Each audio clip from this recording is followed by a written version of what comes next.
안녕하십니까 성도 여러분. 오늘은 제2과 둘째 날 1월 9일 월요일 말씀입니다. 말씀의 제목은 삼가 듣고 라는 말씀의 제목을 함께 이 아침에 나누시겠습니다. 말씀 나누기 전에 기도하겠습니다. 하늘에 계신 아버지 하나님, 오늘 우리는 하나님의 귀한 약속들을 믿고 순종하며 하나님께서 허락하시는 참된 구원의 길에 이르기를 간절히 원합니다. 특별히 삼가 듣고 하나님의 말씀을 순종할 수 있는 열린 마음 허락하시고 하나님의 말씀을 듣기는 속히 할 수 있도록 주님 도와주시옵소서. 이스라엘 백성들의 애정 속에서 모세를 통하여 대언하여 말씀하신 하나님의 귀한 말씀을 우리가 순종하고 결국은 하나님께서 원하시는 삶을 살 수 있도록 인도하여 주시기를 예수님의 이름으로 간절히 기도합니다. 아멘. 오늘 우리는 삼가 듣고 라고 하는 제목을 가지고 우리가 신명기에 나와 있는 말씀을 함께 대하게 됩니다. 여러분, 신명기는 우리가 잘 아는 것처럼 모세를 통하여 이스라엘 백성들을 광야로 이끄시고 광야의 모든 이 40년간의 여정을 모세가 인도하는 그 시간이 이제는 거의 마지막이 되어서 하나님의 백성들에게 광야에서 새롭게 태어난 광야 세대들, 다시 말하면 이 세대들에게 주는 모세의 부탁입니다. 이 신명기 이 말씀은 세 개의 설교문으로 그렇게 이루어져 있지요. 모세가 이스라엘 백성들의 과거와 현재와 미래에 대하여 염려하여 주는 그런 교훈의 말씀입니다.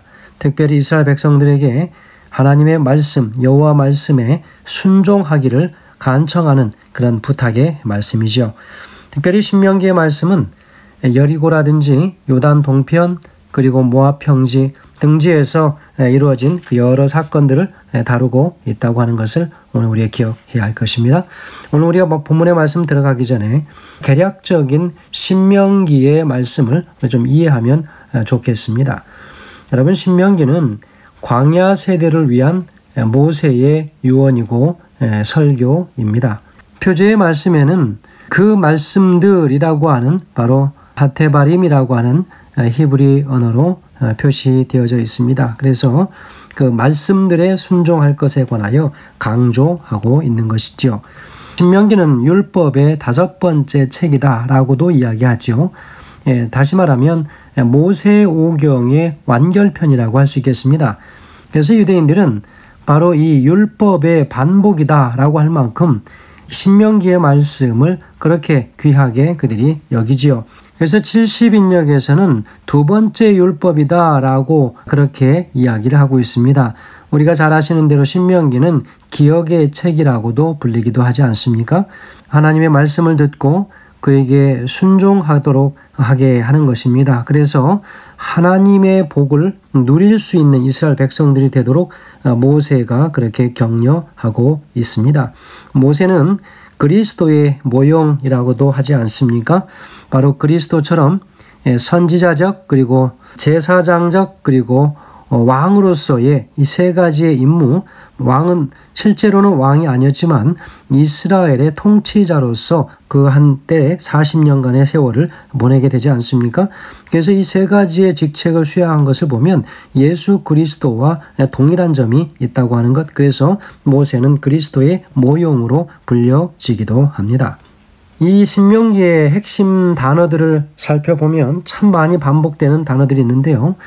회상이라고 하는 단어가 많이 과거를 회상하라고 하는 것이죠. 그리고 하나님의 율법이라고 하는 말씀도 많이 나오고 언약, 그리고 순종과 축복, 불순종과 저주, 이렇게 많은 반복되는 단어들이 중요하게 등장합니다. 그리고 이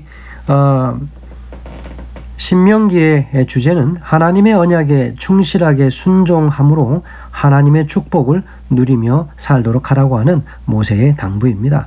그래서 핵심절은 바로 신명기서 28장 1절의 말씀에 있죠. 신명기 28장 1절에는 이렇게 기록합니다.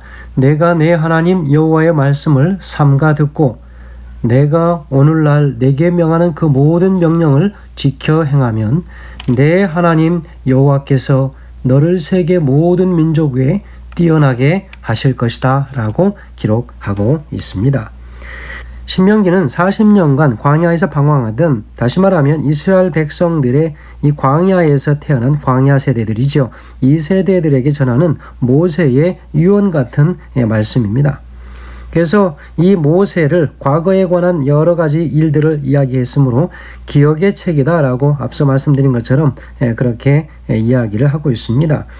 특별히 그들의 이 반역과 40년간의 광야 생활을 이야기하면서 모세는 10계명과 11조의 의무와 그 모든 명령들을 순종하고 따를 것을 다시 한번 확인하고 있습니다. 그러나 신명기의 핵심은 하나님께 순종함으로 그분의 축복을 받도록 가르치라고 하는 명령이라고 하는 사실을 오늘 우리가 기억할 필요가 있습니다. 신명기에서 28장 1절에서 그 14절의 말씀들은 모세가 백성들에게 향하여 한 모든 조건들, 명령들을 지켜 행할 것에 관하여 이야기하고 있습니다. 자, 거기 1절부터 14절까지 하는 여러 명령들, 또 그에 따른 분명한 복과 저주가 있음을 이야기하고 있지 않습니까? 신명기 28장 2절에 보면 이렇게 이야기합니다. 내가 내 하나님 여호와의 말씀을 순종하면 이 모든 복이 내게 임하며 내게 미치리니, 그렇게 이야기합니다. 그러면서 복과 저주에 관하여 이야기하죠.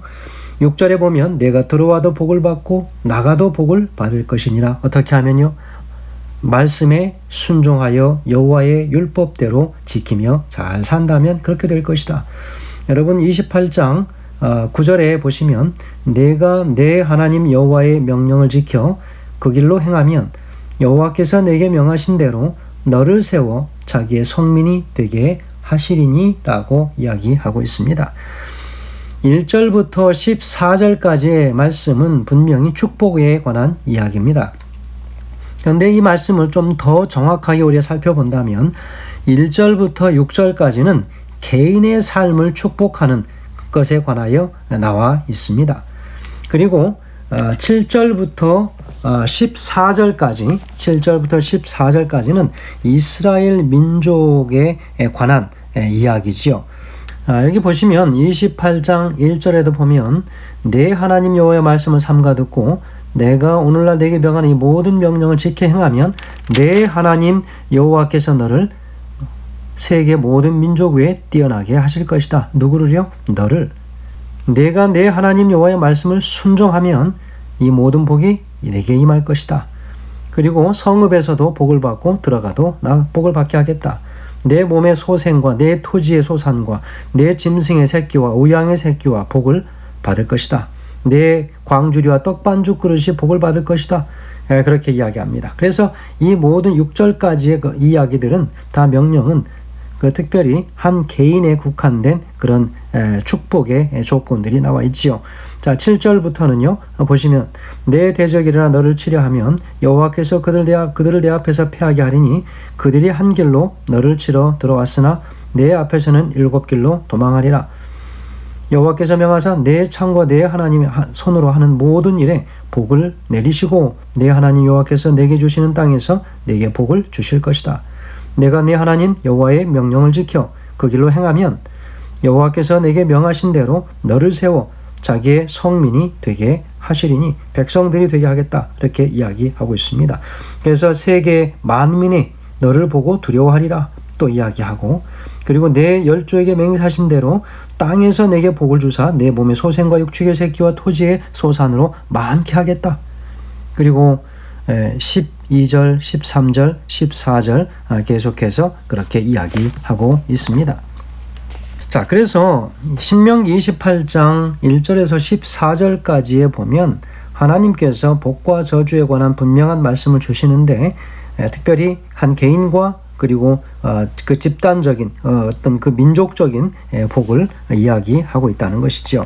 그러나 여기서 한 가지 우리가 분명하게 중요하게 생각해야 할 것은 하나님의 법에 순종하고 순종하지 않는 것은 우리의 인간들의 자유의 의지에 의하여 정해진다고 하는 것입니다. 그래서 하나님께서 우리에게 자유의 의지를 주심으로 인하여 제가 말씀드렸던 것처럼 자유의 의지는 하나님께서 우리를 창조하시고 주신 가장 큰 사랑을 보여주셨는데 그 사랑의 극치가 바로 자유의 의지라고 말할 수 있습니다. 그것을 활용하여서 하나님을 두려워할 줄 알고 그 말씀에 순종할 줄 아는 하나님의 백성들이 되라라고 당부하고 있는 것이죠. 여기 신명기 30장 11절에서 14절에도 보면 내가 오늘 내게 명한 이 명령을 내게 어려운 것도 아니요 먼 것도 아니고 하늘에 있는 것이 아니니 내가 이르기를 누가 우리를 위하여 하늘에 올라가 그 명령을 우리에게로 가져와서 우리에게 들려 행하게 하랴 할 것이요 그랬습니다. 이것이 바다 밖에 있는 것도 아니고 내가 이르기를 누가 우리를 위하여 바다를 건너가서 그의 명령을 우리에게로 가져와서 우리에게 들려 행하게 하랴 할 것도 아니라 오직 말씀이 네게 가까워서 내 입에 있으며 내 마음에 있은즉 내가 이를 행할 수 있느니라 했습니다. 여러분, 말씀이 어디 있다라고 이야기하고 있습니까? 바로 우리의 마음에 있다라고 이야기합니다. 말씀이 우리 심중에 있어야 된다고 하는 사실을 이야기하고 있지 않습니까? 오늘 전체 삼가 듣고 라고 하는 이 말씀은 무엇입니까? 온전한 순종을 이루라 라고 하는 것입니다. 순종이 제사보다 낫다고 이야기하지 않습니까? 자, 영감의 교훈에는 이렇게 기록합니다. 순종은 영생을 얻는 조건이다. 순종을 조건으로 사람에게 약속된 불멸은 범죄로 말미암아 잃어버린 바 되었다. 오직 그리스도를 통해서만 불멸을 얻을 수 있다. 그리스도께서는 아들을 믿는 자는 영생이 있고 아들을 순종치 아니하는 자는 영생을 보지 못하리라고 말씀하셨다. 누구든지 이 조건에 부합하는 자는 이 무한히 귀한 축복을 소유할 수 있다. 참고 선을 행하여 영광과 존귀와 썩지 아니함을 구하는 모든 사람은 영생을 얻을 것이다 라고 각시대 대쟁투 533페이지에서는 기록하고 있습니다. 이스라엘 백성들이 하나님의 축복을 온전히 누리기 위해서 하나님의 말씀에 순종해야 했던 것처럼 바로 우리도 하나님께 순종하면서 하나님께 온전한 충성을 다해야겠습니다. 그것이 바로 우리가 영원한 삶을 살 수 있는 구원의 길에 이르는 방법이라고 하는 사실을 다시 한번 오늘 우리에게 알려주고 있습니다. 삼가 듣고 라고 하는 그 말씀은 온전한 순종을 이루라 라고 이야기하고 있습니다. 이스라엘 백성들에게 주었던 하나님의 율법과 그리고 특별히 11조의 의무에 대하여 하나님께 드릴 것에 관한 그들에게 시험들이 있었습니다. 여러분, 오늘 우리에게도 시험이 있지 않습니까? 하나님께 돌려드려야 할 것들을 온전히 하나님께 돌려드리지 못함으로 하나님께 더 많은 축복들을 우리가 경험하지 못하는 일들이 얼마나 자주 일어납니까? 작은 것에 우리의 믿음의 시험이 걸려 있지 않게 하시고 또 우리도 하나님 말씀 안에서 자유할 수 있는 그래서 온전한 순종을 이뤄내는 하나님의 모든 자녀들 되시길 간절히 소원하면서 말씀을 줄입니다. 감사합니다.